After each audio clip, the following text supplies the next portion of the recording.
and I've got 4 pigtails here, so we can actually mount these bulkhead SMA connectors to the top of the project box here, and then we can put different antennas on there, whatever we want to do, but it just makes it a little bit more flexible to use. And I'm also going to be mounting an LED somewhere on the case, just so you actually know when the device is switched on.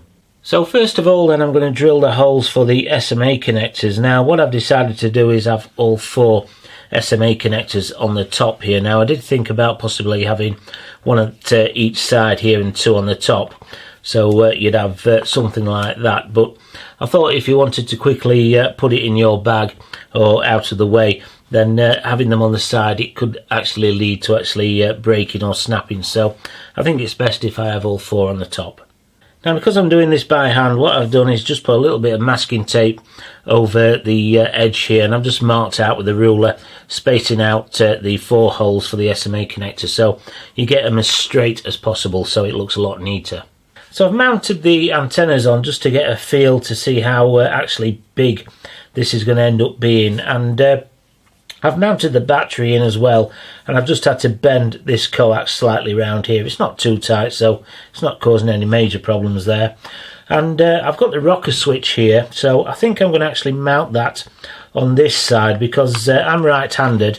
Most people are right-handed, so it'll be good to actually switch it on and off there like you would say a walkie-talkie, for instance. So I'm getting ready to cut the hole to put the rocker switch in there, but I'm also going to put the LED just above the rocker switch on the side here. I'm not going to put it in the top of the lid because I want this lid to actually come off so you can get in to swap the battery out and charge it up when it's depleted. So just above the rocker switch it should look okay. And I've also put a little resistor there on the positive leg, just that these very small LEDs only work on around 1.5 volts, so it just gets that voltage down so it doesn't pop the LED. So far then, everything's fitting in there quite nicely. I've got the battery in there with the battery holder, switch on the side, and I've got this small LED on the side there to show when it's actually powered on. So I've got all this space here now that I can use to take up with the actual AV transmitters, so there's plenty of room in there. So let's move on to the AV transmitters themselves. So this is one of the transmitters that I bought a batch of, probably getting on for 2 years ago now. Really simple. I'll put a schematic and wiring diagram down in the description below, but you've just got your 2 power wires coming in here, and these 2 solder points here, you can actually add audio and video to this, so you can transmit audio and video. But you've got 4 holes here which are used as jumper points, so you can put jumper wires in there to give you the different channels, 1, 2, 4 for instance. But one channel on this AV transmitter actually blocks 3 channels on the Wi-Fi, so you can actually block all 12 channels on a standard Wi-Fi router by using 4 of these in conjunction with each other, just using different jumper wires to select the different channels there. So as I said, really simple. This is a little monopole, that's a piece of wire that's soldered on here to this solder point here, and that's the antenna. So one of the things you can do with this is add a proper antenna on and use this pad here as a ground plane, and just doing that actually extends the range of this little AV transmitter.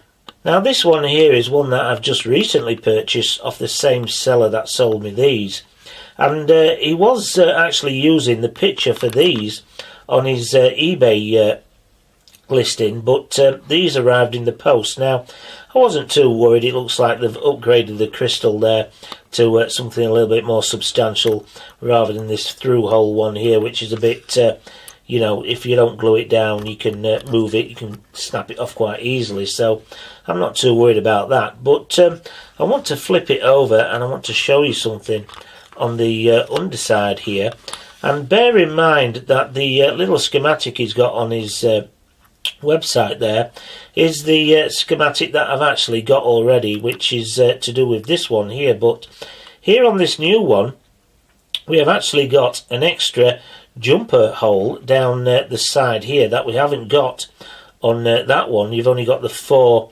little vias there which you can use to jump, but this has actually got 5.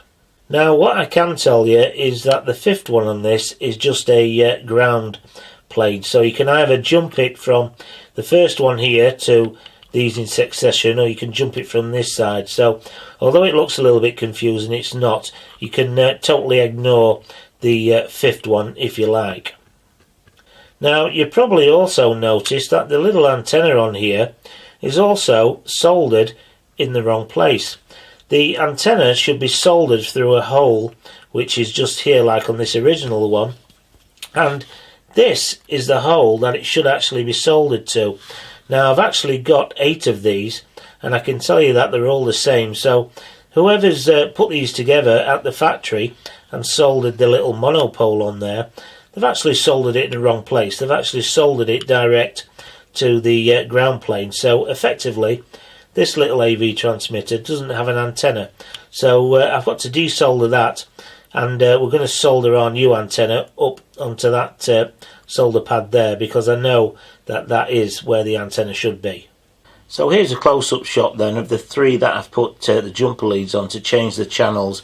So I've got the first one here, and there's the second one, and here's the 3rd one, and obviously the 4th one has no jumper leads on at all. Now you don't actually get the little jumpers with these AV transmitters, so you just get yourself some thin solid core wire and just cut it to length and make your own. Now I'm going to be wiring these up upside down. I'm going to have the centre connector of the coax coming up through this little hole here where it should be actually soldered to, and then the outer braid I'm going to tin that down onto this ground plane here. This little rectangle ground plane is not connected to where the actual signal wire of the coax should be connected. They're not connected in any way. This goes straight to a ground plane, so it's perfectly alright for us to solder down our outer braid directly onto that pad there and solder the signal wire straight through that hole there. And a little tip, if you're actually building into a project box like this, as opposed to actually building your project at the side and then transplanting it all into the project box in one go, then to make it a little bit easier for you, especially when I'm coming here, I'm stripping these wires and I've got to solder it onto something so small, is get yourself a piece of wood or a piece of perspex like this, and you can put it on top of the project box, and then I can lay the wire down and do all the stripping and soldering directly on this flat surface, and then I can just move that away and then move on to the next one. It makes it a lot easier if you do something like this. So I've got the coax prepared and in position, ready to solder onto this little AV transmitter, and I've cut the coax back to the appropriate size, and I've also trimmed back the outer braid here. I only want a small amount of it to actually braid it back together again and create a thin wire like you can see here, and I've pre-tinned that up. I've also pre-tinned the centre connector, and I've got that coming up and through underneath, and then through this hole here where the actual antenna should be, the signal wire anyway of the antenna should be soldered onto, and then that outer braid to this little solder pad here going back to ground.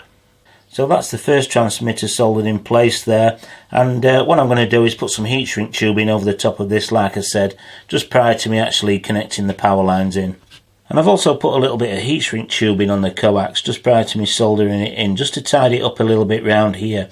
And I've put a little slit in it at the top here, just small, so I can actually fit the outer braid, this wire here, into the heat shrink itself, so it looks a lot neater when it's actually in position.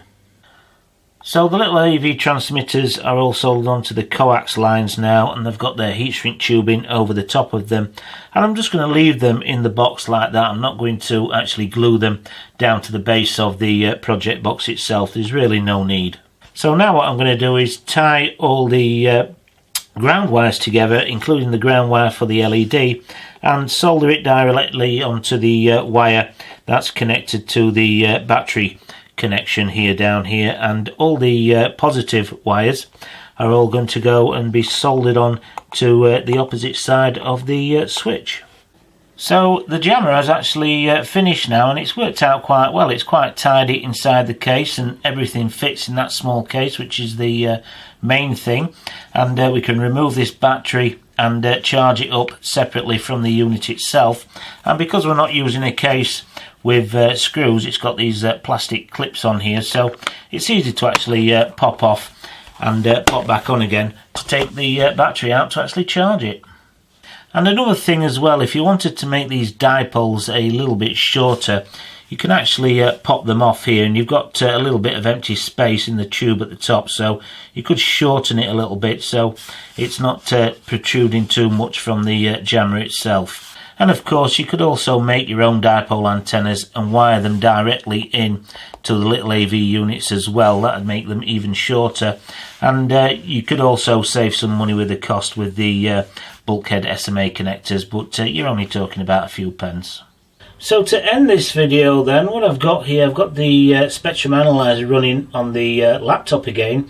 As you can see there, the amount of red that's coming from this jammer blocking the complete spectrum for the Wi-Fi channels 1 to 12, and you can see at the bottom there the signals bouncing up and down. And just at the side of my laptop I've got my tablet there, and it's running a little program called Wi-Fi signal analyzer, and at the minute the needle is at 0. It normally has a pinging sound when it picks up a signal from my router, the router that it's connected to, but because the jammer is running at the moment, it's not picking up any signal. So what I'll do, I'll just turn the jammer off, and then you should see it connect again.